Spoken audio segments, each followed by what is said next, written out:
අලුත් ලැප්ටොප් එකක් ගන්න ඉන්න ඔයාගේ යාළුවටත් මේක ගැන ෂෙයා කරන්න. මොකද මේක ලැප්ටොප් මාකට් එක සම්පූර්ණයෙන්ම වෙනස් කරන්න පුළුවන් ටෙක්නොලොජි එකක් වෙන්නයි යන්නේ. ඕගොල්ලෝ විශ්වාස කරනවද Nvidia එක අලුත්ම සුපර් චිප් එකක් හදලා තියෙනවා කියලා? ඒකේ පවර් එක අද තියෙන RTX 5070 graphic card එකක් එක්ක 128GB unified memory එකක් තියෙනවා. ඒ කියන්නේ RAM එක වගේ දෙයක්. තව powerful processor එකකුත් ඒ chip එකේ තියෙනවා. හැබැයි මේකේ ඇත්තම ක්‍රේසිම පාර්ට් එක තමයි ඔයාට පර්සනල් AI ඒජන්ට් කෙනෙක් කම්පියුටර් එක ඇතුළෙම රන් කරන්න පුළුවන්.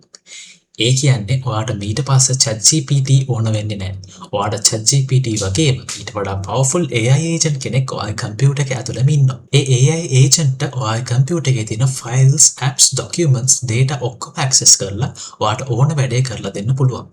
ඒකට ඔයාට තියෙන simple prompt එකක් දෙන්න විතරයි. මම අද කතා කරන්නේ Nvidia RTX Spark ගැන.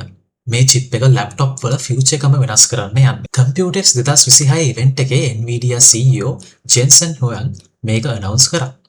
Microsoft CEO එක stage එකට ඇවිත් PC එක නැවත නිර්මාණය වෙනවා කියලා කිව්වා. RTX Spark කියන්නේ 20 core CPU එකක් සහ Blackwell GPU එකක් තියෙන chip එකකට combine කරපු super chip එකක්. Data centers වල භාවිතා කරන technology එකම දැන් thin Windows laptops සහ compact desktops වලට එනවා. 2026 December වල වගේ launch වෙන්න තියෙනවා කියලා තමයි අපිට කියලා තියෙන්නේ. දැන් හිතන්න ඔයා laptop එක open කරලා ඔයා මෙහෙම කියනවා. මගේ සතියේ emails ඔක්කොම බලලා important ඒවා summarize කරලා reply draft හදන්න කියලා. තප්පර කිහිපයකින් වැඩේ ඉවර. නැත්තම් මේ වීඩියෝ එක edit කරලා boring පාත් සයින් කරන්න කියලා prompt එකක් දුන්නොත් AI එක මිනිත්තු කිහිපයකින් ඒක කරනවා. cloud එකට upload වෙන්නෙත් නැහැ, data එක computer එකෙන් පිට යන්නෙත් නැහැ. ඔයාගේ machine එකේම ඔක්කොම වෙනවා. Nvidia කියන්නේ මේක Windows වල AI assistant feature එකක් වගේ කරනවා කියලා. ඒ කියන්නේ laptop එක තවදුරටත් ඔයා භාවිතා කරන tool එකක් විතරක් නෙමෙයි. ඒක ඔයා වෙනුවෙන් වැඩ කරන assistant කෙනෙක් වෙනවා. Asus, Dell,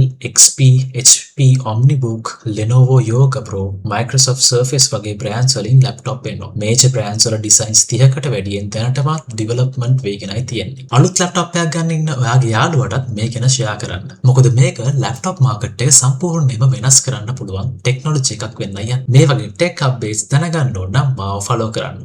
මම මේක release වුණාට පස්සේ තවත් වීඩියෝ එකක් ඔයගලන්ට අරන් එන්නම්. එහෙනම්